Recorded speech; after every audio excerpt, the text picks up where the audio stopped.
Welcome, everyone, to the Commentary Podcast. I am your host, Pat Brennan. Hello, everybody, and welcome back to another episode of Weekly Film News. I'm here with my co-host, Tony.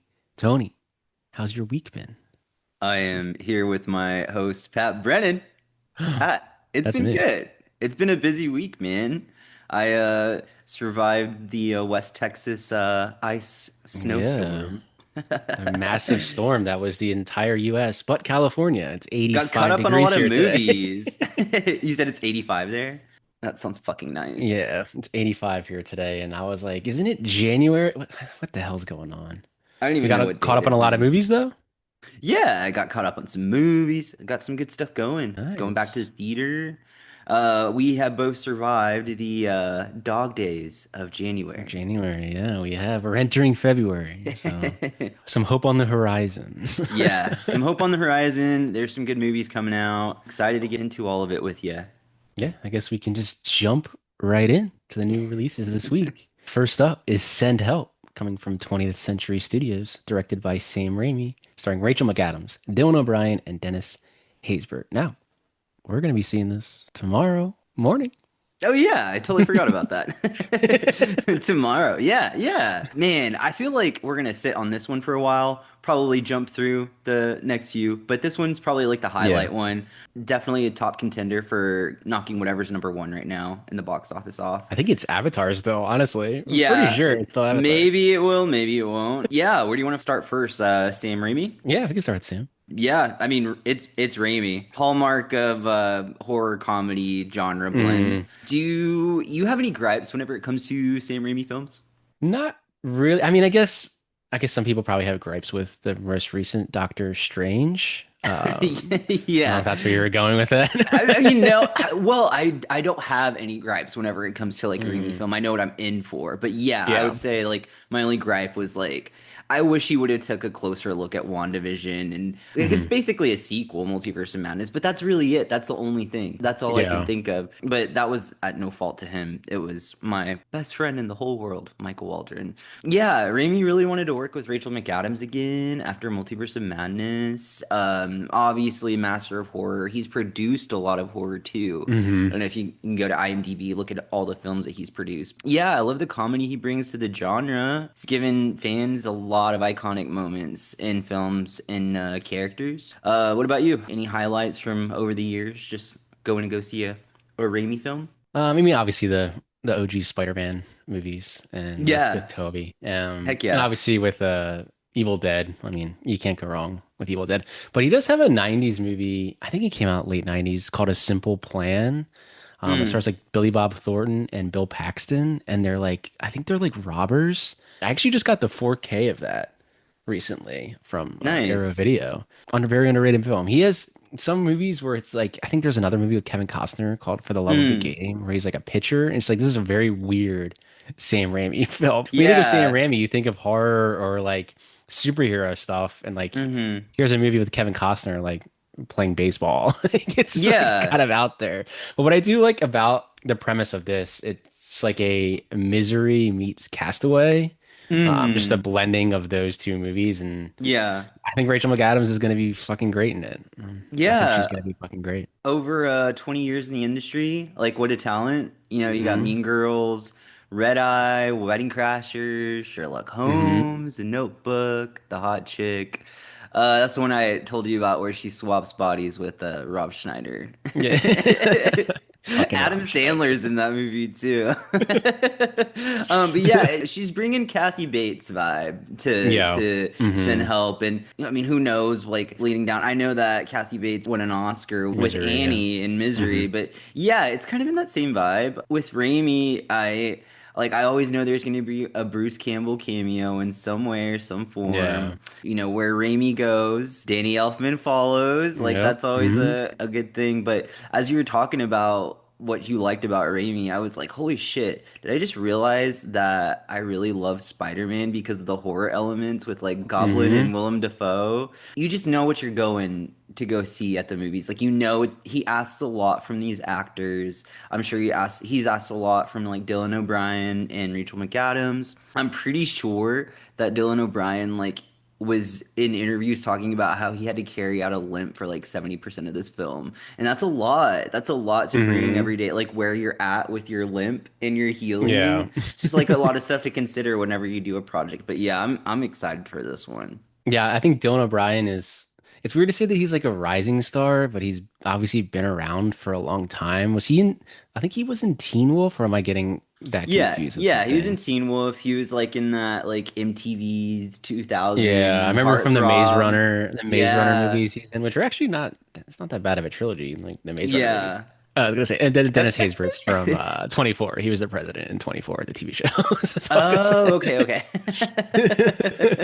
Oh That's awesome. man, I mean that just goes to show how excited we are for this film. Well, Hmm. yeah, we're gonna be talking about Dylan O'Brien a little later in the episode, but heck yeah, I mean, I think a couple of our buddies have already seen Sin Help, and we're gonna be Yeah. right behind them. With films like these, I'm not as like it's imperative that I go see this on Thursday rather than Yeah. like on the weekend, like in the morning. You've kind of pulled me out Hmm. of that little habit. I used to do that all the time. Like once a movie came Brand new out, it's release. like I got Yeah. to go at 7 right after work. Hmm.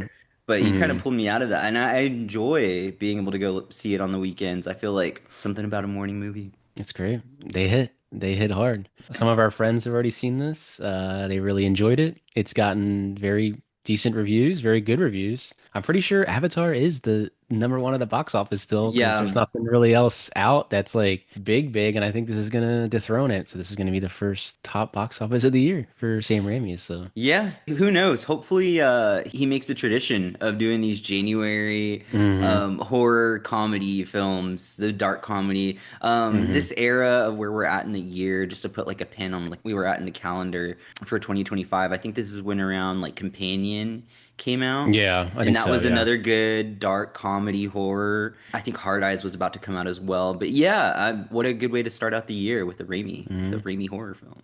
Hmm. Hard Eyes, you say? I wonder who's in Hard Eyes. God damn it. Gotta lock in, lock in. We gotta give the listeners the news. You can't be distracted by Olivia.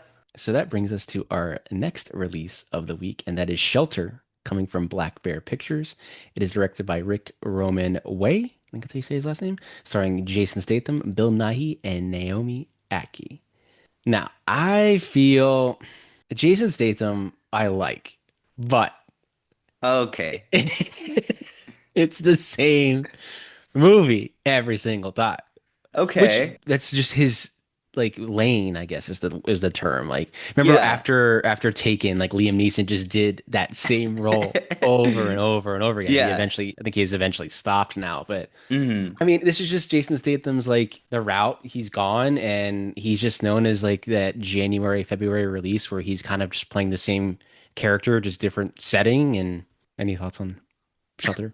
Yeah, well, yeah. Actually, do I have thoughts on an action movie? Yes, Pat, I do. It's so funny. In my notes, I put New Year, new Jason Statham movie. Hmm. Yep. So I think this is the same production company that brought us Train Dreams. I think I'm pretty sure I think it might Black have been, Bear yeah. Pictures. Yeah. First of all, great job to the trailer editing team for this. This is Mhm. great. I mean, Interbloom by Rufus Du Sol is playing in the background of this trailer. It's a pretty long trailer, too. I think with this one, I just more wanted to talk about the director. I like how this director obviously likes to shoot on site. You can tell that from the trailer.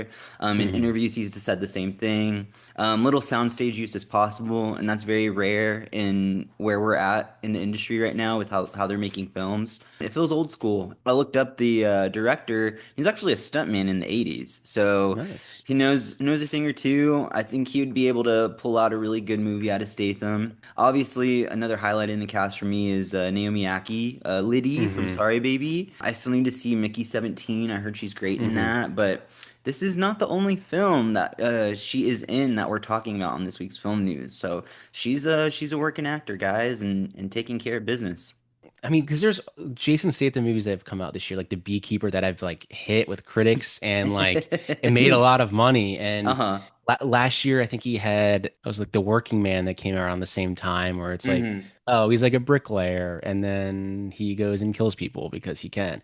I can see how people would be like, oh, when you watch one Jason Statham movie, you've seen every single Jason Statham movie, and they're not Mm. wrong in a sense. Sometimes they're good, sometimes they're not, and I mean. I don't think this got great reviews, but Sometimes people just want to go watch Jason Statham punch people in the face and shoot a gun. So, I think with me, and whenever it comes to arguing about these films or like talking about like, oh, they're just like cash grab, run of the mill, another one, another one, another one. I'm kind of done with that argument. I want to like just put it down because it's like the NPCs in your life, those kind of characters, they go nuts for this stuff. So mhm. it's like it's gonna come out, it's happening, it's there, and maybe we'll catch it on VOD, and that's it. Maybe we'll seek shelter in a movie theater and watch it. Get You out. know, get out. Okay. Sometimes you got to just liven up these January releases, you know? You got to come in with the jets. Yeah. So that brings us to the final new release this week, and that is The Wrecking Crew, coming from Amazon MGM Studios, directed by Angel Manuel Soto, starring Jason Momoa, Dave Bautista, Klaus Bang, Tamira Morrison, Jacob Batalone, Stephen Root, and Morena Baccarin. Did you get very much like 80s, 90s buddy cop vibes? Yeah. Yeah, very much so. Also, all of these actors have been in superhero films. So great Hmm. job to the casting They're director to pretty big kind of, cast. yeah, Yeah. to pull that vibe into it. It's the same guy that Hmm. directed Blue Beetle. Oh, nice. Nice. Hmm. Kind of like the same thing, like an Amazon MGM rollout. Yeah. And it I'm was sure there's straight going to to be a streaming, dumped on I'm on sure there's going to Wednesday. be a Yeah. lot of Amazon Prime products in this film. Yeah, I'm pretty sure there will be. Probably gonna get packages delivered to the door on it. Yeah. Like with Mercy, you remember with Mercy, there's like using the Ring cameras and the logo in Yeah. the corner. It's like God. It has Jason Momoa and Dave Bautista in it. That's pretty Hmm. crazy. I Hmm. think Jacob Batalon's character jokes at the very end of the trailer. He's like, "You two look like Vin Diesel fucked himself and made twins." I was like, "That's pretty good." I was like, "That's pretty funny." Yeah, that's pretty But good. yeah, I feel like with these, if you're watching like the Criterion channel and TCM, you kind of get spoiled with dialogue and cinematography. With some of these things, I feel like we forget about like all the casuals that don't listen to podcasts, that aren't on Instagram, looking for an interview from their favorite talent that's working on a film. Sometimes people just put these on and then like their attention's grabbed. And they're like, Hmm. "Oh, like I kind of like that." Like, so Hmm. whether it is a good film or whether it isn't, it's still going to be playing on the screen. Hmm. And yeah. Yeah, yeah. No, I mean, I think Momoa and Batista, like, they probably have pretty good chemistry. I mean, just Yeah, from the we'll trailer see. alone, and I do love me like a buddy cop vibe. Like when they work, they really work. They hit. There was one that Dave Batista was in the trailer house I worked in. We did some TV spots for it. It was with him. It's called Stuber. It's with him and Kamal Nanjiani. And Kamal Nanjiani is Okay. like an Uber driver, and I guess his name is Stu. It's not a Wait, very, I it's know not what a you're very good talking about. movie, but I know what you're talking about. I know yeah, exactly what you're it talking came out in about. like 2019. It's not a very good movie, but Okay. Batista does have that comedic ability, like obviously with Guardians of the Galaxy too. Like he's Hmm. probably the funniest part in the Guardians of the Galaxy. So they can, and Jason Momoa is in the most recent Fast and Furious movie. He was having the time of his life, and he was just loving it. And they can bring the comedy, and I am curious to check this out. I think it got like okay reviews for like an Amazon dump in January. So I was like, I have a I don't know. confession. What? Do you already know what I'm going to say? Have you already seen it? No, I haven't seen it. I was going to tell you what I haven't seen. You're going to be so shocked. The Fast and Furious? I have not seen a single Fast and Furious film. To be honest, you're not missing much. If Guys, I'm am gonna I be missing perfectly the honest. cinema? I'm like so freaked out right now. Maybe the first one, and I do like Tokyo Drift, but and the first three I would say are like fun, but after that it got. And I'm probably gonna get heat for this, but it just. eh, That's all I'm gonna say. Is just. I love how we're kind of just getting closer and telling each other stuff we haven't No. seen. But I don't know when they're making that new Fast and Furious movie, but I do love me a buddy cop vibe, so I don't know. Maybe we'll check this out I'll and check it out with you. throw it on the old tube and see what it's all about. So to recap, the new releases this week are Send Help, Shelter, and The Wrecking Crew. Please let us know if you go and see any and what you think about them. Check We'd them love to out. hear your thoughts. Yeah. So that brings us to the trailers this week. Again, a little late on the trailers. But hey, We're gonna kill it anyway. First up, it's the Super Mario Galaxy movie coming from Universal. It is directed by Aaron Horvath and Michael Jelenic. I believe they're coming back to direct this one. It stars Chris Pratt, Anya Taylor-Joy, Charlie Day, Jack Black, Keegan-Michael Key, Benny Safdie, and Brie Larson. Did you see the first movie when it came out, 2022, 2023? I did with everybody else. What about you? Yeah, I did. Yeah, it made a freaking like $1 billion, like 1.2 billion. Did you ever Easy play the Super money. Mario Galaxy game? I think we've talked about this, but did you ever play the Super Mario Yeah, Galaxy? we were talking about playing Super Mario Galaxy. I was more of a Mario Kart guy for sure. Hmm. Definitely not as much of a die-hard like player as Brie Larson. You know, Yeah. she Hmm. has been on interviews talking about how much of a nerd she is for this stuff. Congrats to her. I still think it's cool that she's doing this, you know. But yeah, there's like Easter eggs from like multiple games in the Yeah. trailer. I'm super glad that they decided to not give Yoshi a speaking role. I mean, Hmm. that's pretty good. But yeah, what about you? Did you play this all the time on Wii? I did. This was the first Wii Yeah? game I ever got was Super Mario Galaxy. Really? I Yeah, love I loved that. it. I loved it. See, they're trying to get Um, you in the theater. they are, and I mean, I think with this again, Universal, I guess, Illuminations animation style, like I think it looks Mm-hmm. pretty damn good. My only Yeah. gripe is just Chris Pratt, just that voice. It's I don't so know. weird. It takes you out Yeah, of it. Like Charlie for Day, icon, like that's an iconic casting for Luigi. Yeah, there is something really, really weird about Chris Pratt's voice as Hmm. Mario. But the only thing that I was gonna say, oh yeah, shout out to Benny Safdie as Bowser Jr. He's Yeah, working. he's Bowser Jr. Yeah, I he's love that working. he's not just delivering like, oh, I'm Benny Safdie as Bowser Jr. performance. You can tell he's really like into it and is like trying to Hmm. like animate it. But what I Yeah. was gonna say about the Super Mario Galaxy movie was these films are like kind of like brain food for kids, learning how to Hmm. follow along with story. You know, that's a Hmm. very developmental part of growing up. Characters from like the first movie kind of picking all that story right back up and going into another movie. I just thought that was interesting. There's not a lot of educational stuff these days, but at least you can Yeah. find the education in that. Being able to take your kid to the movies and be like, "Oh, this is the second one. We're gonna go see the second one."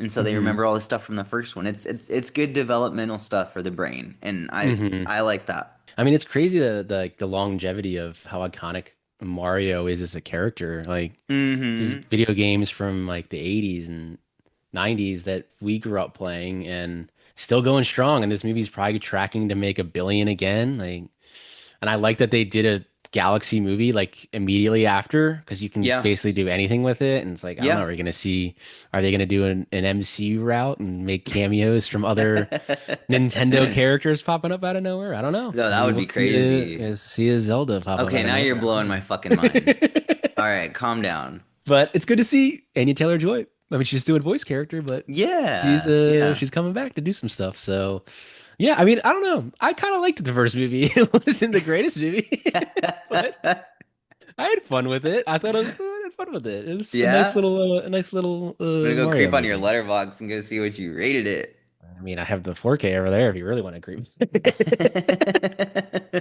Basically, the trailer was just saying like, "Hey, here's Yoshi." At the end, and we're like, "Yoshi, fuck yeah!" So, Yeah, you remember whenever we were both laughing last night at I was talking to you about somebody's Oscars Best Picture ranking, and we were talking about how they said F1 was like comfort food. And you're mm. like, what's comfort food? Maybe this is comfort food. Maybe I'm Yeah, finally understanding yeah. what that means.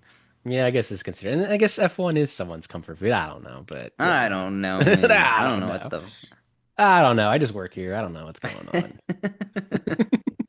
So that brings us to the next trailer that came out this week, and that is I Love Boosters, coming from Neon. Hell yeah. Directed by Boots Riley, starring Kiki Palmer, Alexa Demi, Naomi Ackie, Taylor Page, Demi Moore, Lakeith Stanfield, and Will Poulter. Great fucking cast there. Great fucking cast. Naomi Aki again. Let's Hell go. yeah. This is a Naomi Ackie episode. Also, Taylor Page from Zola and It Welcome to Derry. Hmm. She's Yeah. beautiful. She is so pretty. She kind of like commands the screen whenever she's on, Hmm. whether it's like a serious role or like comedy. She's really, really, really good. I was surprised she didn't do much like after Zola. 'Cause Hmm. I thought Zola was pretty damn good. Yeah. Have you seen Boots Riley's Sorry to Bother You with Lakeith Stanfield? I think. When When did it that came one out, come out? 2018, I think. It It's was been a like while back. Army Hammer's in it. It's kind of one of the last Yeah. like Army Hammer roles. Yeah, Like, it's been a minute, but I think it was like obviously before like Letterboxd. But yeah, I think hmm I caught some of it. Yeah. I don't know if he made a movie since then, but I thought that movie was very well directed. I liked the style of it, and clearly Neon liked the style of it. That's If they're picking this up. That's what I was gonna say. If this is a neon film, that means that there's something really, really saucy in this, and I like hmm that. It looks like a really good trailer. Nice to see Demi Moore right after, she didn't win the Academy Award, but she was right up there. She was a champion during that Oscar season, and not hmm once did like she fall for any of the like, oh, I deserve this. It was like a distinguished award, and like Yeah. been an actor for so long or anything like that. I like Demi Moore, but there must be something really good in this film for hmm it to be a neon film, for Kiki Palmer to be the lead, and Will Poulter's in here. It looks fun. What I was thinking of was like the high fashion industry and how they might go down that route and that be like hmm the backdrop of it. I think it looks really fun. But yeah, and I also like the premise of we're philanthropists because we're giving people high fashion clothes at a at a bargain price. It's like the high fashion is a little pretentious, and I love that they're Yeah. poking at it a little bit. Yeah, it's like satire on the high fashion of like, because when you watch runway shows and it's like this Hmm. is fashion, but I guess like you'd only ever wear that stuff if you're like walking around New York. Like some of the stuff they wear, you're like, I personally don't get it. And like, I'm just not a fashion person. I mean, just wear like t-shirts and shorts right now. So like, I'm clearly not a fashion person, but it's like, it's making fun of like that, like you said, that high end of this is fashion. And if you don't know fashion, like you're dumb, essentially, is kind of like the vibe Yeah. I was getting. Yeah. Yeah, I feel like there's like a lot of sub So interests yeah. in like yeah, hmm there's a lot of things like that. I mean, it's sports, films, art. I'm intrigued, I guess is like hmm why I'm stuttering and everything. I'm very intrigued. And then also whenever it came to Kiki Palmer, I also wanted to point out that she eats up a lot of roles. A lot. She's in a lot. She does a lot. What I wanted to say was that even though that Kiki Palmer is in this film, I'm not taking anything away from her performance or what she offers as a person and as an actor. But what I'm saying is that a role like this is something that Teyana Taylor should be like Yeah. gunning for, and that would be her competitor right there. I'm not hmm pitting them against each other. I'm just kind of pointing out a fact, like in casting and auditions and everything. That's like a thing. They put this actor next to this actor, and they're like, okay, which one? And then the casting director goes, that one. hmm It's just something to point out. So what I was gonna say was that I think it'd be cool for Teyana Taylor to find a director to buddy up with, kind of like hmm Coogler and Jordan, and do something like that. Because I feel like that's how you're gonna get a performance like this out of Teyana Taylor. That's what I was hmm gonna say. Paul Thomas Anderson? I don't know. Tiana Taylor? I don't Be know. cool. I don't know. Be cool. He does Yeah, like I filming her. think that's true. I think we're excited for I Love Boosters. I think it comes out in April. Was that Hmm. wrong? April? April. Neon. Still going strong. So that brings us to the final trailer of the week, and that is Dolly, coming from Shudder and IFC, directed by Rod Blackhurst, starring Sean William Scott, Ethan Suplee from A Boy Meets World, Kate Cobb, and Fabienne Therese. Very like VHS vibe, Blair Witch vibe. And I think in the trailer it's very gory blood too. And it's great to see Sean William Scott still kicking around doing stuff, you know? Kicking her around. Maybe not kicking around. That's probably a bad word to say, but still doing stuff. I mean, Kicking very low around. budget. Very low budget film, but yeah, sometimes there's low budget horror movies. They do well. This is a very Shutter looking movie. I know you're in control of the films that we talk about and like the trailers and everything that we release, but whenever I was getting caught up on trailers, thought it was really cool that you put this on for us. It made me hmm think about whenever we first met and how much we loved watching movies like this just to get a vibe for each other. It just made me hmm happy. I mean, you didn't have to put this one on, but you did. It was really cool, and I was like, oh, I know why he did that. It made me really happy. I need to get back into my genre. You threw me off a little bit, dude. It was cool. You threw me off, and I was like, yeah, he's. I just really appreciated it. It seems like with the trailer, they were doing like a narrator kind of thing. This film performed well at the Fantastic Fest in Yeah. IFC. Even referenced Texas Chainsaw vibes. Yeah, very Texas It's Chainsaw very vibes. Yeah. referential. It knows what it is. Campy horror, scary, blood, gore, all of that stuff. Yeah, hmm Stifler's in this. I thought that was fucking Yeah. funny. I had to pause. I was like, is that Sean William Scott? I had to like pause. I had a crush on him growing up, low key. Fucking um, Stifler. Fucking Stifler. But yeah, it's referential. It knows what it's doing. For these kinds of movies, you basically just want to clap for the director Yeah. because this is like I feel like horror is kind of like a jumping off point for a lot of people who want to make more, do more, hmm or showcase that, hey, this is how I shoot practical. This is how I make practical. This is how I, feature my actors. I talked about this with Olivia Holt in that this is not a test. Sometimes these are real good opportunities to showcase talent and what a director can bring to the table. And I liked a lot of what I was seeing in those internals. Those were hmm cool. They were really tight. They looked scary. hmm It was the right kind of like imagery. So yeah, even though this is a Shutter IFC, film, the horror about a doll, seeing this story over and over again. Yeah. We don't know what's gonna happen when they're gonna go in the house, hmm that kind of thing. But it's still cool because it's like we Yeah. haven't seen it yet, and it's fun. But heck yeah, dude, I like that you put on a horror trailer for me. Oh, I love it. But I think too, what I love about these like really low budget horror movies is what Mm, a director and the actors and basically what the production can do with the budget that they have. And then you mm-hmm. watch them and they still work and they sometimes Yeah, work better than $200 million movies. And this movie's made for yeah, maybe only made for 1.5 million or 1 million. That's it. yeah. Shutter picks it up and you watch it. You're like, that was pretty solid, like 90 minutes. That was kind of fun. Like, and they just had a low budget. And you can make great movies with low budgets and high budgets, but sometimes don't forget about those low budgets. And that's where horror thrives. And sometimes these movies are made for 2, 3 million and then they make 150 million. I don't think Dolly's gonna make $150 million, but like it seems like it might be going straight to Shutter. I'm not entirely sure, but yeah, it's good to see that low budget horror still thriving. And again, people always want to be scared. They always want to be scared. I think both of us like to clap for the directors that get to make this stuff, or get hmm that grant, finally turn that short into a feature. This probably was hmm a short that they applied, and finally someone was like, "Heck yeah, I'm gonna make that." It's just an opportunity to clap for filmmakers because that's what we all want to do, or just like the hmm people that are really interested in film. That's what we want to do. That's the goal. That's the dream. It just shows that they're passionate behind what they're doing. So, and they Absolutely. spend every dollar correctly, and it's great to see. So to recap, the trailers were the Super Mario Galaxy movie, I Love Boosters, and Dolly. Please let us know which ones you're excited for, and we'll see if we're excited for them too. So that brings us to the news this week, and sadly, yesterday, Catherine O'Hara passed away at the age of 71, very unexpectedly. I kind of refreshed the news app for a film that I was looking at, and kind of like sat there for a second and was like, "Wait, is this real?" Always thought she was one of the best comedic actors. Obviously, probably most known for Home Alone that people would say, but I forget what it's called. It was with her and Eugene Levy's known her for like 50 years. They Mm. grew up doing comedy together, and then they obviously went on to be in like Schitt's Creek together, but very Hmm. sad, seemed very unexpected. She was just in The Studio season 1, Yeah. and she was just in Last of Us season 2. She seemed to post Schitt's Creek get like kind of a resurgence and like getting more offers and more roles and people remembering how great of a comedic actor she was, and she can Hmm. do the drama too, but very sad, very sad.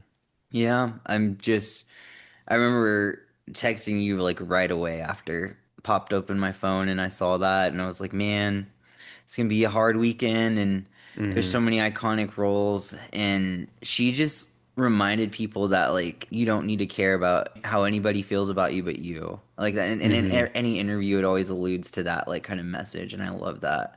We both are still processing that just like with everybody else and it's hard to think about a world where Catherine O'Hare is just not like right there and just makes you hmm realize that you need to celebrate people for who they are today and hmm not wait until next week or a couple months to celebrate them.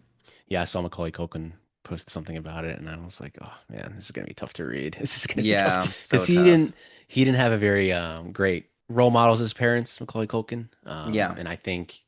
Catherine O'Hara would always check in on him and make sure he was doing okay. And over the years, they kind of got a lot closer. And he was just at Mm-hmm. her. She actually just got her Walk of Fame star like just last year, and he was there with her. So Mm-hmm. it's very Yeah, sad, that wasn't very too sad. long ago, actually. Now that I Mm. think It's about yeah, it, that's why I she think was this was very there. unexpected. Yeah, this is very Yeah. unexpected. We also wanted to like, kind of mention just our favorite role from Catherine O'Hara. Tony, what's your favorite role? I think we have the same, but Did we what's your pick the favorite same role? one? I think Kate McAllister from Home yeah. Alone, obviously. Mm, So many good roles, so many iconic looks. I mean, I'm thinking about in Schitt's Creek whenever she's the officiant of the wedding right now. hmm She was always just so willing to go there. But with Home Alone, there's like a sense of comfort in that role. hmm And like just growing up every year, knowing that you're gonna see you spend every year with Catherine O'Hara at hmm Christmas with Home Alone. hmm That's Yep. just how you do it. I'm like really gonna miss her. It's like super hmm sad. You?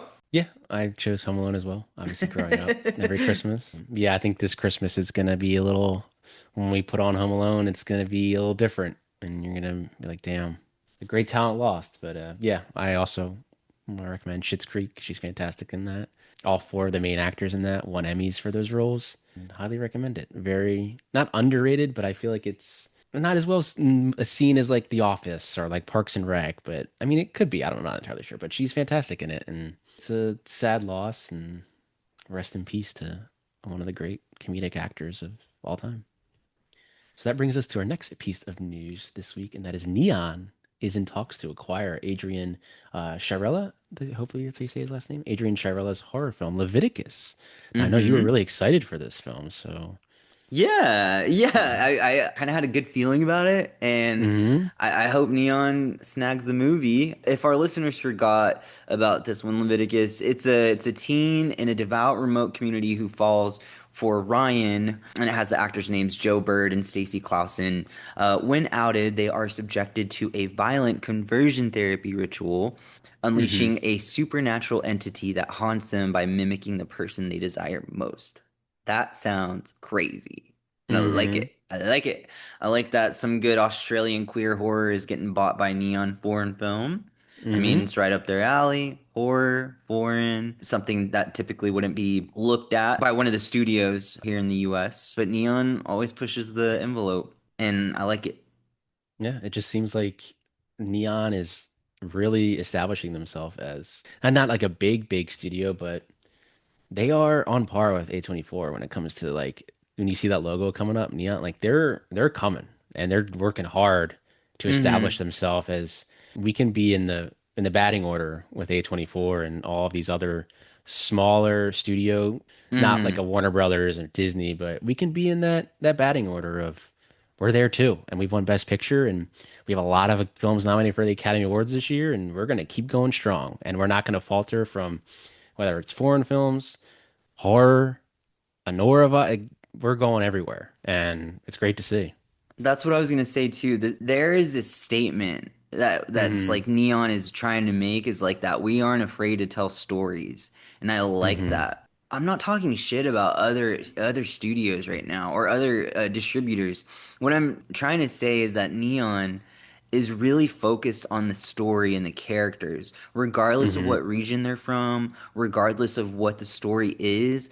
Whoever is buying shit for them right now knows exactly like it's not about what's trending. It's not about what's, oh, is this going to be the biggest like jump in the theater this year if hmm we put this out. They're really focused on the filmmaking and the story and exactly what the film has to say.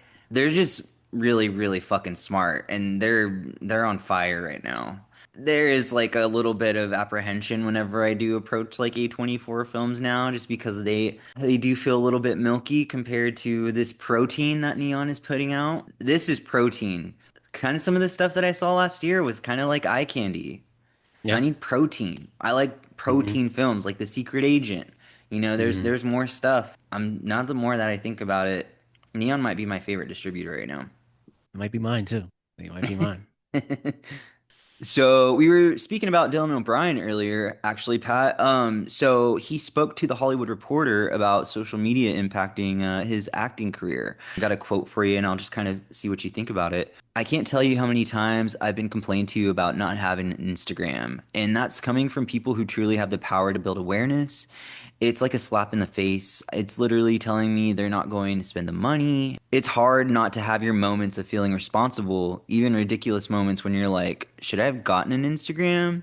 It's unfair to yourself. There are, I'm sure, casting conversations I'm left out of because of that. What are your thoughts on, actors having to be on social media in order to obtain roles? Like, for example, how would you feel if the industry was asking Cary Grant, hey, we're not gonna put you in that film unless you get an Instagram? I just wanted to get your thoughts. He is 100% right on everything he just said. Ethan Hawke and Maya Hawke have talked about openly about this, is Mm-hmm. how they've been trying to like either get films made or like they've been producing films, and the studios, if they're going to be interested in, they'll ask who's in the cast, and then they'll say like they could say, oh, like Dylan O'Brien we reached out to, and they'll say, well, he doesn't have Instagram or TikTok, and they'll be like, what do you mean? Well, he needs to have followers in order for us to give you money. And they'll be like, what are you talking about? Well, we're just trying to cast a movie. But from these studio standpoints, they don't care. They want us to know how many Instagram followers you have, Twitter, TikTok. It doesn't matter. Like if Mm-hmm. you don't, if you're not on social media to studios, you don't really exist. And it does play a huge part into casting. And Mm-hmm. he is probably 100% right that he has been overlooked because he doesn't have a social media presence. And Mm-hmm. that's what happens when you get studio heads that aren't creatives and they're just more businessmen, and they only care about what's trending. And if you don't, Mm-hmm. if you're not on any trending thing at all, I don't want you. It sucks. But going back to like, say for example, you have a distinguished actor like Cary Grant. This is a scenario, okay? Hmm. And he Cary Grant doesn't have an Instagram. Hmm. But there's this beautiful film where he could play the lead and it's going to be an Oscar-worthy performance. The studio's going, well, we're not hiring him. He doesn't have an Hmm. Instagram. What does that look like? Is there an argument in like the pitch room? Is there an argument with the talent of like, hey, I really want to be in this, get an Instagram. No, get an Instagram. Like, where's, I guess, the disconnection?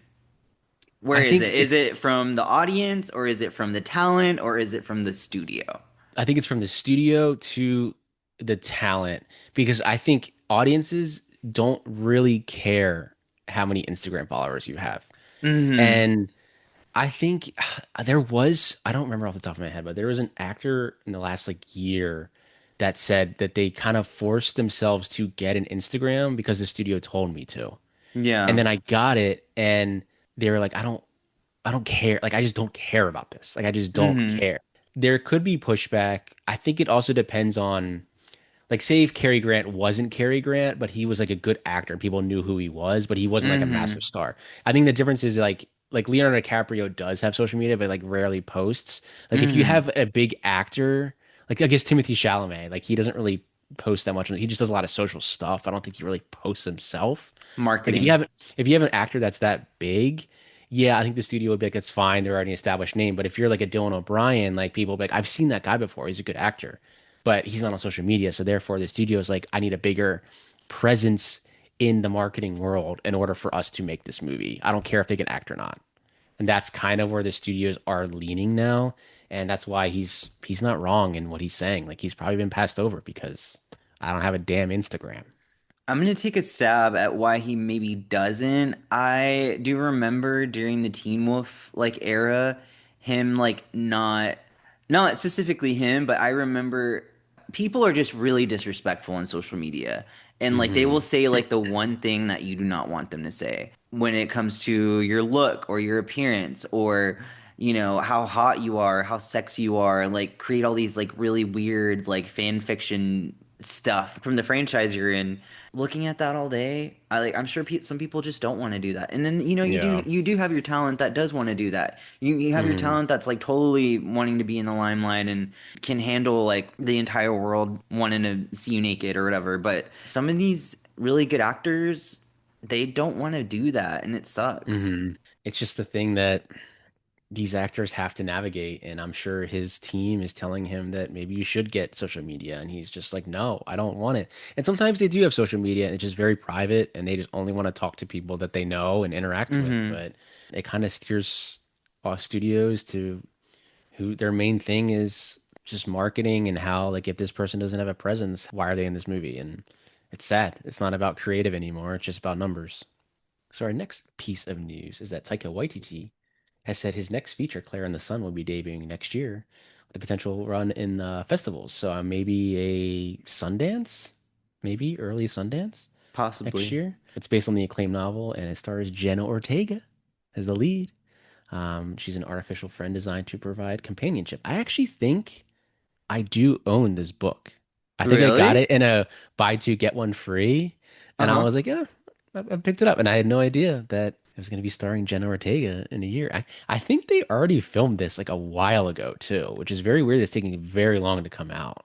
If he's saying it's going to be released for a festival launch next year, I believe so too. I'm sure that they just have this on the editing floor and just perfect it at this point. But yeah, how exciting. The story sounds really interesting. It said that this was supposed to be the like most impactful emotional performance from Jenna Ortega yet. So it's very Hmm. exciting.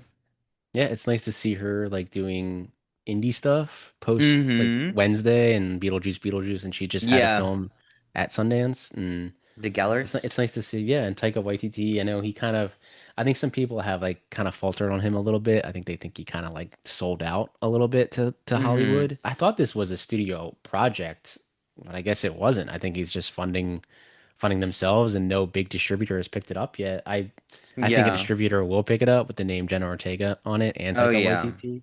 Very curious to see her in like a lead role like this, and maybe really showcase. She's still a young actor. Showcase that hell yeah, I can do this shit. I didn't know that people were dogging on Taika Waititi I think for it was selling Free Guy. out. I think it was Free Guy, Free Guy. honestly. I mean, my only complaint to that is that there's two Best Picture nominated directors in this year's Academy Awards. So Mm, let's put our dicks down, guys. yeah. I think it's that and then the reaction to Thor Love and Thunder. And I think people have really just soured on Taika. It's just again, it's the internet. How I is don't know Taika Thor: Love personally. and Thunder supposed to be a critically acclaimed film? It's Yeah, I literally don't just a superhero movie, guys. yeah, I don't. It's just the internet. I don't know. It's just how it is. He did come out with a movie I didn't a just roll couple my eyes. I'm sorry. a couple years ago with Michael Fassbender Hmm. about I think it was like a soccer movie. It wasn't that great, but it was more of a low budget, not huge franchise, and Hmm. it seems like that's what he's doing here, kind of going back to that. And I know he's had a Star Wars movie in development for a while. I don't know if that's ever gonna come to pass, but yeah, it's great to see Jenna still like working with bigger directors now, and she's killing it. She's killing it. Jenna. Jenna. I was dying in the last episode because I was like, Jenna, I'm ready for you. Jenna. So that brings us to the next piece of news, and that is Mia Goth and Andrew Scott are in talks to lead Fonda, the next film from director Justine Triet, Anatomy of a Fall. Director, very good movie. It's in the Criterion Collection now. Follows the shifting limits of one woman's sound mind as her grief and obsession take hold. I like the casting. I think Andrew Scott, great Yeah. actor. My only gripe with the new Wake Up Dead Man is Andrew Scott wasn't had not much to do, but Yeah. He didn't have um, that. He was just kind of kind there. of there, kind of there. Yeah. But I like the casting. I like Mia Goth, and it's great to see Justine Triet in do another film. Have you ever seen her do interviews? Who? Mia Goth. Mia Goth? Yeah, with her Cockney accent. It's just like it's how honest she is. She was like, "Oh yeah, I used to shoplift when I was little," and like stuff like Everyone's that. like, And just everyone's like, like, you probably shouldn't say that out loud. no, she cracks me up just because of how like honest she is. Anytime Mia Goth's in something, she is a very. I think give it another 5 years, and we got like our generations like Helen Bonham Carter, like kind of Yeah, like I that could see kind of that vibe. vibe. Yeah, Yeah. yeah, I can see that I 100%. love it. What franchises could Mia Goth be in? She's gonna be in Star Wars. Oh yeah, she's in the new Star Wars Hmm. with Gosling. Yeah. Yeah. So we'll see. But I mean, I've been a Mia Goth defender since X came out. I remember when everyone really didn't like that one. I remember the internet not liking that one a Mm-hmm. lot. And I was And just then like, yeah. it's kind of like that thing with like Iraqi, like people just putting Mm-hmm. their nose up to like sex. or Yeah, it's just the internet's gonna dog on what they want to dog on, and just like the stuff you like and defend the stuff you want to. And yeah, it's great to see those two in this film together. lucky for us and Mia Goth, we all know how to swim. That's true. That's true. So that brings us to another piece of news, and that is Dirty Dancing 2 is moving forward with Jennifer Grey reprising her role. Filming is designed to begin later this year. Thoughts on Dirty Dancing 2 without Patrick Swayze, obviously, because he is no longer with us, but I mean, for me, the first thing that I go to is the soundtrack. They're really gonna have to like, I don't know. That first soundtrack is insane. yeah. That film is insane. I just like don't know why. Is it going to be like, okay, so it can either go two ways. It can be like, are we doing like Dirty Dancing Havana Nights? Like, or is it going to be like kind of like a Hmm. franchise thing? Or are we all going to lock in, put in our big boy pants, and try to provide this generation's Dirty Dancing? But like, what would that even look like? I mean, is it just like people dancing on TikTok? Is it like a country Yeah. Is bar? it like, yeah, like maybe, yeah, like you said, like they're using dance now. Like, how is dancing now in the social media landscape, if that's what we're Yeah, I doing? And mean, I feel like going to clubs and dancing is like so unheard of now. I am a hermit, so who knows, maybe that's like that's like not true. But yeah, it's just a different world than it was like for the original Dirty Dancing. The Dirty Dancing yeah. that we grew up with and watched, like watching that form of art and like how they were moving their bodies and like the music and all that stuff is very sexually charged. And like this generation that's, I feel like Jennifer Grey would be like a mother role or like a, Yeah. that kind of Been thing. 40 years. Yeah. Yeah, I'm confused.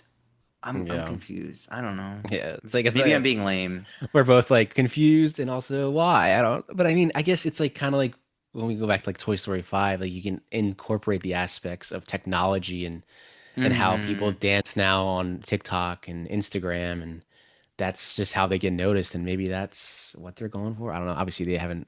There's no other details on it, but it is moving forward. It is going to be coming out. It looks like they're going to be filming it. So, I think we just unlocked what it would be about though. Whenever Jennifer Grey's character Baby was growing up, that's whenever you danced, it was like a conversation. You were having a hmm conversation with another person in their body. Maybe it'll be like an instructor and then that like points out like that like doing dances on your phone and the modern dance is not like how it used to be and yeah, I could see them going that route. Maybe yeah, we figured out the plot. Maybe we're actually writing and directing this. I don't know. Maybe we are. Dirty Dancing, directed by the Commentary Boys. That's yeah. We don't have names. Just the commentary boy. Commentary Boys. The Snack Boys. And that boy. So that brings us to another piece of news, and that is Diane Lane joining the Exorcist movie alongside Scarlett Johansson and Jacoby Jupe. Love me some Diane Lane. Yeah. They gotta be starting filming it soon, unless they already Yeah. started filming. Oh, wait. Um, Yeah, they're starting initial photography now in New York City. nice. Hell Yeah. yeah. So love Yeah. to see Diane Lane in that. So Diane Lane horror film. Really excited for this. I'm excited to see what Flanagan does. It's adding a little bit more flair, putting that Diane Lane in there. It's adding like Hmm. a classic like 2000s vibe to it. And I'm Yeah. like, interesting. They're not going the modern day route. And I'm like, keep Hmm. going. Keep going. Hmm. Check, check, We'll check. see. Yeah. I think Flanagan might be coming in with some heat. Coming with some heat. In other news, Odessa Azion leaves A24's film adaptation Deep Cuts by Sean Durkin following backlash surrounding her casting. Online fans jumped to point out that Azion's heritage is not Mexican like the character she was set to play. Kind of some modern day backlash. Yeah. I just I, just threw this on to see what you thought. Yeah, I saw her like Instagram post about it, and Mm-hmm. I don't know if it's like on her, the casting director, the direct. They know the character's heritage in the book, and Mm-hmm. they know that they're casting someone that's not that. And I get where she could come from the point of I didn't know, and she very well Mm-hmm. could have not known. I don't know, and she just said, "Yeah, sure." Like I'm just need to get any role I can in this at this point in my career. Mm-hmm. I mean, it's good that she did recognize it and dropped out of the role immediately and said she's not doing Mm-hmm. it. But I think it just goes to show that Hollywood still has a long way to go when it comes to casting and I actually knowing what they're casting. I think it's the studio's fault. At the end of the day, Yeah. it's the studio, and that it Hmm. is what it is. You would have never gotten to the point of casting Odessa Azion in a Mexican role if the Hmm. studio did their job. They would have never put her in that situation. It's embarrassing for her to think that she has to apologize because it isn't her fault. Fans pointed Yeah. it out, and they told her. Good on Odessa for having that much of a interwoven connection with her fans to know like that they weren't pointing her in the wrong direction. They were helping her. Yeah. They're letting her know. Yeah. It's very easy to like when someone makes a mistake like that or someone is making a mistake like that to be like, "Oh yeah, she doesn't care. She doesn't care about the character's heritage and like she's just doing it because like for money." Like no, her fans were Hmm. so nice enough to tell her, "Hey, get out of that." There's some fans out there of their favorite talent that treat them like shit anytime like Hmm. they obviously like make a mistake or something. And it was just nice to see Hmm. that she has a good little following. I like Yeah. that. Not It's little. I yeah. didn't mean it like that, but like a good following. It's nice to see that she, yeah, like she even was like, I'll back out. Like I'm not gonna Yeah. defend it. I think she even said that I probably should have read the book and really read the character, and that's my Yeah. fault. And it's good for her to kind of just, she shouldn't be the only one that has to like respond to it. The studio Yeah. and the casting and the direct and Yeah. the whole production team should be like, Yeah. yeah, we should have acknowledged that this Yeah. is a white person playing this character. It's very important in those moments. So whenever you do make a mistake, be like, yeah, I need to Hmm. take accountability. I messed up. I did something wrong. I'm so sorry. And Hmm. I will do my homework next time. Kind of linking towards that. In other news, Latino characters account for only 6% of broadcast and TV roles in USC's study. It's symbolic annihilation. That's a quote from the study. One in every five Americans are Latino, but a study from USC Normal Lear Center found that they only make up 6% of on-screen characters in broadcast television shows. Obviously, this number is extremely lower in film and TV streaming shows, since less films are being able to be drawn from when studying Hmm. this statistic. I know this is a real touchy subject, probably one of the most sensitive ones that we've done on the podcast. I think for both Pat and I, we could go two routes. We could have both of our opinions be formed into one and it be easier for our listeners for me to say it, or the other route would be that we just both say what we want to say and then I acknowledge that I'm with someone that's safe in order to have this conversation. But there might be something said in this conversation that someone might not like or be too touchy. And we understand that. We understand that other people have different opinions. Hmm. And just before the podcast goes any further, just know that sometimes we might have different opinions, guys. That being said, thoughts? Well, yeah, I think it goes back to what we just talked about and how the studio knows that the character that Odessa was playing is not white and is of Latino or Mm-hmm. like background, but they don't care. That's the thing. Like Odessa has a following. So in their minds, it goes back to even that other conversation of followers. And in their minds, it's, oh, I don't care. I don't care. Just put her in it. Put her in that character. I don't care. And it sucks. It sucks that there isn't like a lot of Latino representation. There should be way more. I'm white, so I can say this. White people still dominate the Hollywood. It's just, it's still, Hollywood has a very, very, very long way to go. And I know there are a lot of studios and companies that are trying, and I get that they are Mm-hmm. trying. But Mm-hmm. sometimes, depending on, we're going to get a little political here, depending on the current administration that is in an Oval Office, Mm-hmm. studios will backpedal. They will pull back on representation because they're scared of other things. It sucks that they think that way because you shouldn't be scared to be putting people that aren't white in roles that should be for them and having their Mm-hmm. stories told. Them only making up 6% of film and television sucks. And it should be Mm-hmm. way more than that. It should be way more than that. Well, first of all, it was really nice to just hear where your head was at with all of it. We're gonna be able to have a really good constructive conversation without shaking our fists in the air and, being Hmm. like, fuck you industry or something like that. I go back to when I was like a little boy and I think about something really, really interesting that my dad said whenever we were watching casual TV on a Saturday or Sunday. I'd always have to help my dad with the yard and then we'd watch TV. Always Hmm. watch stuff he wanted to watch, never what wanted to watch. But there's something important about that story was that my dad complained every single weekend, every single time he was catching up on his DVR stuff. Why is the Mexican person always have to be the criminal in the show? Yep. Why is there only one Mexican cop and they like hate Mexicans? That's been a trope from 2000 all the way to now. Hmm. Like that, there's something wrong with that in Hmm. television. So I'm talking about television now. Let me talk about film. Scream 5 is, of course, a film by that studio, whatever. I'm not talking about any of that shit right now. What I'm Hmm. talking about is how happy and lit up people of color's faces were whenever they saw Melissa Barrera and Jenna Ortega in a Scream film, in a Hmm. franchise film. It should not be hard for me to pull from films in modern time and be like, oh yeah, there's a Latino actor in that. Oh yeah, there's a Latino actor in that. I bet if I asked 5 people on Instagram, like, hey, name 5 Latino actors under 35, they couldn't. Hmm. So you have to Hmm. really sit and think about that shit, right? Yeah. It's Yeah. fucked up. But of course, you got your Anthony Ramos, Miguel Mora, Marcelo Hernandez, Michael Cimino, Isabella Merced, Rachel Ziegler, Alexa Demi, Ariana Greenblatt, Melissa Barrera, Jenna Ortega. We should not just have this many actors under 35 trying to preserve Latinos being in film. Hmm. It just pisses me the fuck off.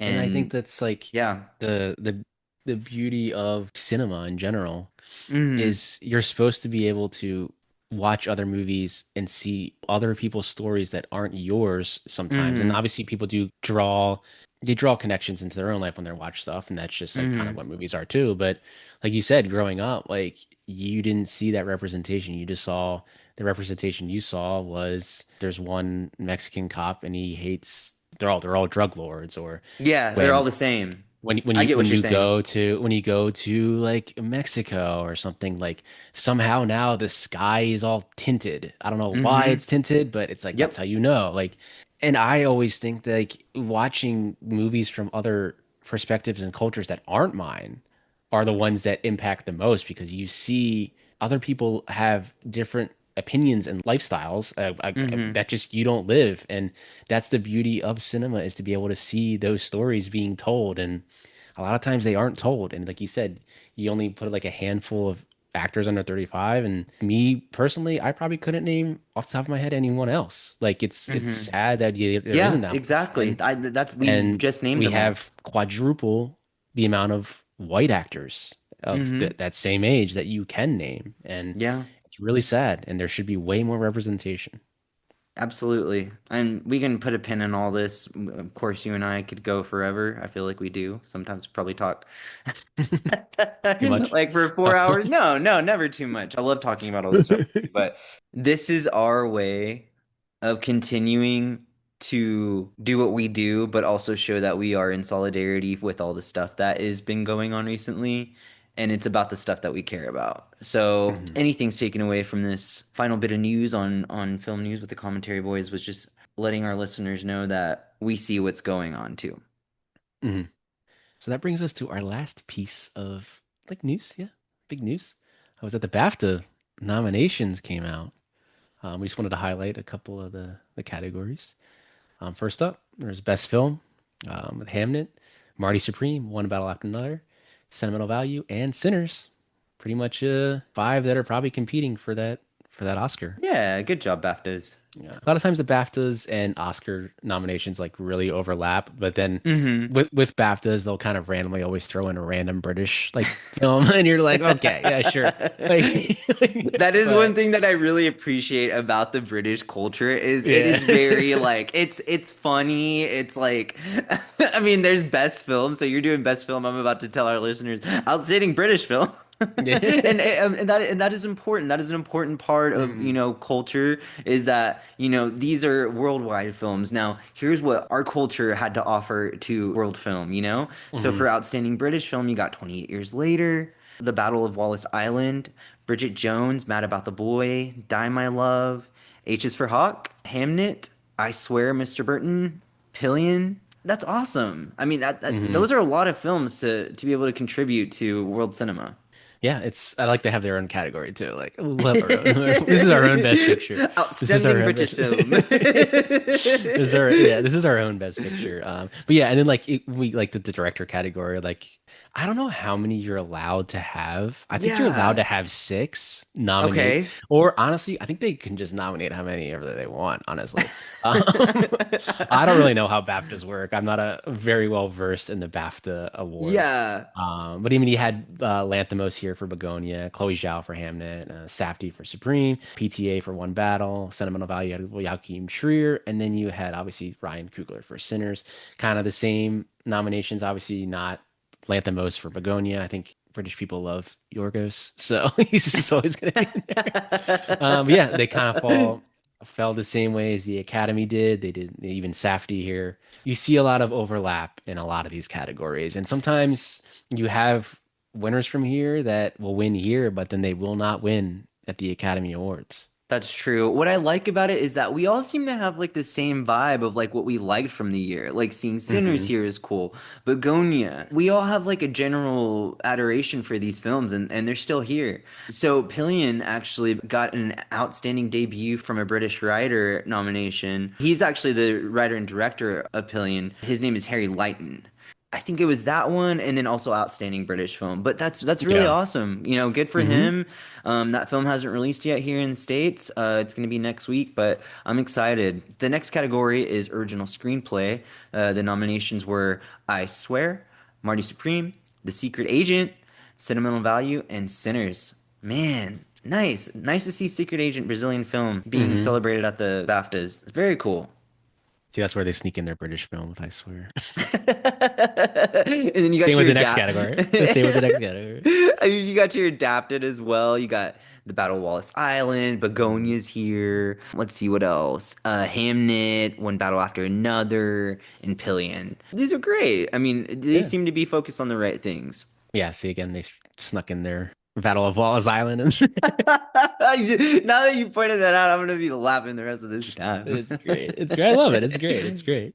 But then for leading actress, see, like for this, they had this was probably the six that were up, and then obviously Hmm. we only could Oscars only do five, and I think they always do six here. And we had Jesse Buckley, Rose Byrne, Kate Hudson, Chase Infinity got the nom here, Renee Rantsev, and then Emma Stone. So again, almost the same exact lineup, minus Chase Infinity. And it's great to see her getting that lead actress nom for the BAFTA. So again, it was probably Chase Infinity was six, and Kate Hudson just got in. No votes, Hmm. just got in. And then for supporting, I think there were six here as well. We had Odessa getting a nom for Marty. Inga Lilias, I think that's how you say her last name, from Sentimental Value. Same, got the supporting there. Wumi Musaku for Sinners. Carey Mulligan getting in there for the Battle of Wallace Island. And Tiana Taylor for One Battle. And Emily Watson. So notably missing here that was in the Academy Awards was Elle Fanning. So Wow. Okay. Okay. and then Emily Watson, obviously, just British actor. They were putting her in there for supporting. But yeah, you have, I guess, the three Sentimental Value, Sinners, One Battle, all the same that transferred over to the Academy Awards. And we'll see if Tiana Taylor wins here. Notably missing, Amy Madigan, also notably missing here, did not get Hmm. it. I don't know how much BAFTA likes horror films. Maybe they don't like them at all. So that's why, I mean, Sinners, besides Sinners, that is a horror, but Begonia as straight well. like weapon. Yeah. So it's kind of was shocking to see Amy Madigan not here. Probably a big miss, but she got an Oscar nom, so it doesn't really matter. But Tiana Taylor, I think Tiana Taylor is the only supporting actor that has been in every top award show in that category. So Hmm. could be a hint of who might win the Academy Award. So, who do you think is going to be the lead actress winner in this one? What is your projection? It'll be Jessie Buckley. I think it'll Okay. be Jessie And Buckley then still. supporting I'm gonna go Tiana Taylor. Tiana Taylor. Okay. Hmm Interesting. Interesting. What about Okay. you? What Yeah, about I you? feel like that supporting is like it's going to be interesting. It's cool to see Hmm Odessa here. I think Yeah, Odessa took the Elle Fanning I think slot she did for too. sure. Well, And yeah, that's and great. maybe the two British films took the Elle Fanning slot. Yeah, honestly, yeah. We haven't seen those films, so we don't know. I We haven't seen don't him. know. We So I mean, don't Hamnet. know. Yeah, we haven't seen Hamnet, but Uh, yeah. I always like hearing you talk about actors, and I just always like that. So Mhm. up next we have Score, Sinners, One Battle After Another, Hamnet, Frankenstein, and Begonia. Now, Pat, have you listened to the Begonia score? Not just from the movie, but like on its own. Not on its own. I Holy need fucking to, wow, yeah. it rips, dude. It And rips. now, I mean, it got that Oscar nom too, so I was like, maybe I Yeah. need to throw that back on and see. Well, I wanted to talk to you about it a little bit, just in case, the Academy Awards don't play out. Well, I kind of like this thing that we're doing on the podcast where we like always highlight a something that was nominated at the Academy Awards and get to talk about it a little bit. I don't know if you've ever heard like a symphonic band like play. Like, I'm talking about like a college wind ensemble or like a Um, band concert. Begonia, the score, it kind of has like that same vibe mixed with like Spielberg. It's crazy. mm, Recommendation for the Begonia score is Star Saliva. You'll see what I'm talking about with the Spielberg thing. It's pretty good, man. yeah, yeah. Now that it got, yeah, I kind of was like, oh, maybe I need to listen to that score again. I mean, I've only seen the movie, so I need to Mm-hmm. check out that score again. Yeah, I I know think you're gonna like it. we love those film scores. We love them. We love them. And then for the Rising Star Award, we had Miles Keaton and Chase Infinity getting in there. I think it's gonna be. I think Chase Infinity is gonna get that, but we'll see. We'll see. Miles Keaton would be a great one too. Great one too. And then One Battle led with 14 noms and Sinners with 13. So again, we've talked about it. I think it's just between those two. Those are the two Best Yeah, Picture frontrunners. They're the yeah. ones that are gonna look at almost a lot of the awards are gonna go to them, I think. And Mm-hmm. just great to see that our top two of the year are still going strong. Still going Heck strong. yeah. Heck yeah. We didn't like him for no reason. Yeah, but those are the highlights of the BAFTAs. I'm not entirely sure when the award show takes place. I know it takes place obviously before the Academy Awards. Mm-hmm. But yeah, sometimes there's a lot of overlap, and sometimes people win awards here that do not win when Oscar night. So we'll see. We'll see. Yeah. So as we wrap up the episode here, we thought we'd come with a little trivia question for our users. So this trivia question, you can either just DM us or respond in the comments your answer. Our question this week is what actor is in two Best Picture nominees of this year? The year will be 2025, but what actor is in this year's Best Picture lineup that is in two films? So whoever responds first and is correct, maybe we'll do something for you. Maybe we'll get you a little prize or something. I don't know. I don't know. And the awards show that we're talking about is the Academy Awards. Yes, What the Academy actor is in Awards. the two Best Pictures nominees of this year at the Academy Awards? Just have to be clear about that because someone's gonna be like, "No, it's this one. It's this one." Yeah. Are these the BAFTAs? Wait, what? So that brings us to our film score recs of the week. And Tony and I have the same film score rec because someone Oh on this shit! podcast finally watched Train Dreams. Thank God, dude. What'd you And think? that was me. And yeah, fucking loved it. Amazing Wow, it's film. like I Amazing told you or score. whatever. Heck yeah, Amazing man. score. Dude, that I was haven't such a great watch I together. haven't listened to that Nick Cave song a lot, and yeah, that score just so good, so beautiful, so beautiful. Yeah, 10 out of 10 recommend. Yeah, Bryce Dessner's Train Dreams is just, it's so nice. You can put it on any time of the day. What a great way to look back at the year. What's cool about that score is that there's a lot of films that the music, the theme stays constant in it. You don't know what part of the Hmm. film you're watching. You know exactly what part he is in his journey. No spoilers or anything, just in case somebody hasn't seen it yet and is like still really curious and wants to see that one and not be spoiled. But we just both like that one so much. It'd be really cool to Hmm. talk to Clint Bentley about that. I mean, same guy that did Sing Sing. I'm excited for whatever happens at the Academy Awards. But Train Dreams being up there, I don't pay attention to it being a Netflix film. I pay attention to it being a Clint Bentley film and Train Hmm. Dreams. You think they'll come out with a physical? I think it'd be Probably on a not Criterion if they did. I on a don't know if Criterion. Netflix and Criterion still have that deal. They had it for a bit in the late 2010s, but I think Guillermo has hinted that Frankenstein may be getting a physical. I don't know if he's hinting that it's Criterion or not, and that is a Mm-hmm. Netflix film. But yeah, I would love for this to get a physical. I'm not entirely sure. Netflix doesn't. I think they really want you to watch their platform now, and they don't want Mm-hmm. people to. That's where they want you to watch it. But Stray too far from it. fucking love Train Dreams and go listen to that score. Go We're listen gonna to try to it. find the vinyl. We're gonna try to find the vinyl. There's a Tell vinyl us out what your there. favorite song is from it. So that brings us to our recommendation of the week. And Tony, what is your film recommendation for our listeners? My film recommendation is one that I just caught, and I literally can't wait to watch it like 4, 5, eight, nine, 10 more times.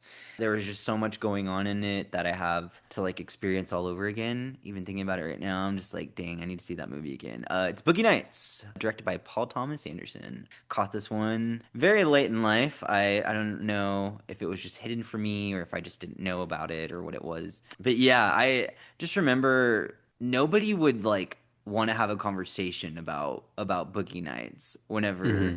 and it would be like, okay, well, what is it with this film that's like real like offensive or like people don't want to talk about it, but watching it and I could see how some people's noses are up in the air. And then of course you got Paul Thomas Anderson about to get his flowers at the Academy Awards, so it's kind of picking up a little bit.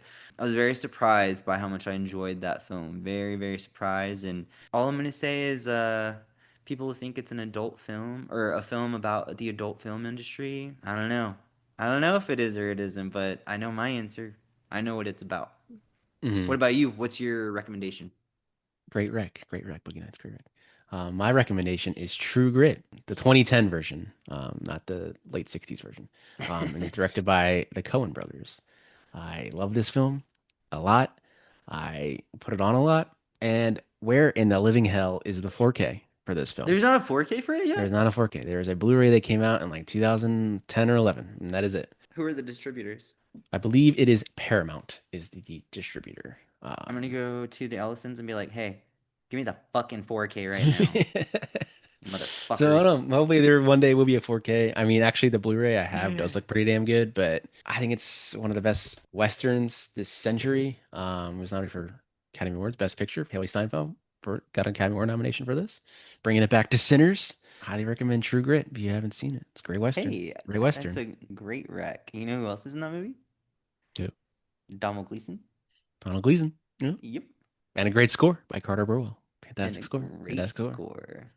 So that brings us to the end of this episode of the weekly film news. Hope you all enjoyed our thoughts this week. Hope you enjoy our rec. Hope you can answer our trivia question without cheating.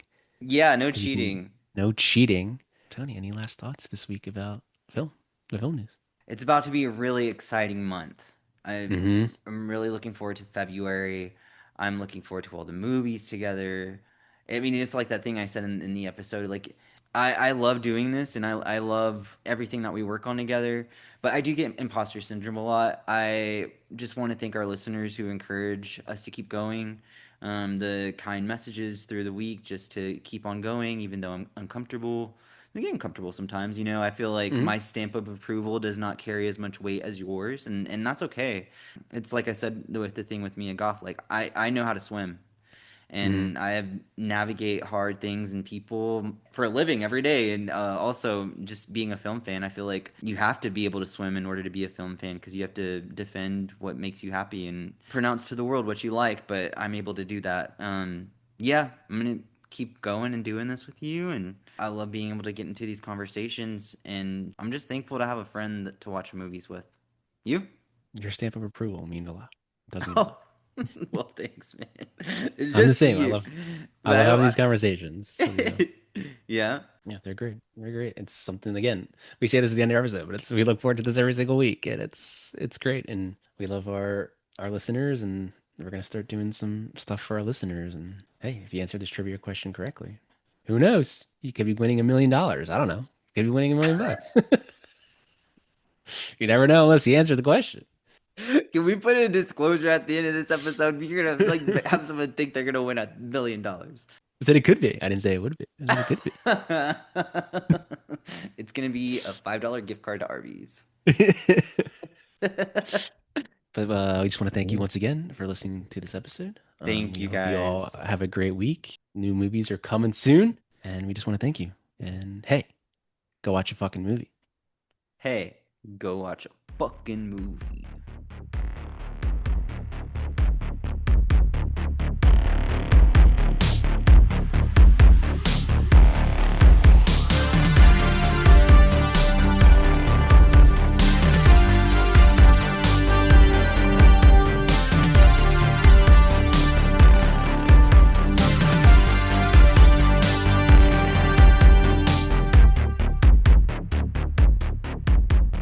This podcast is hosted and edited by Pat Brennan.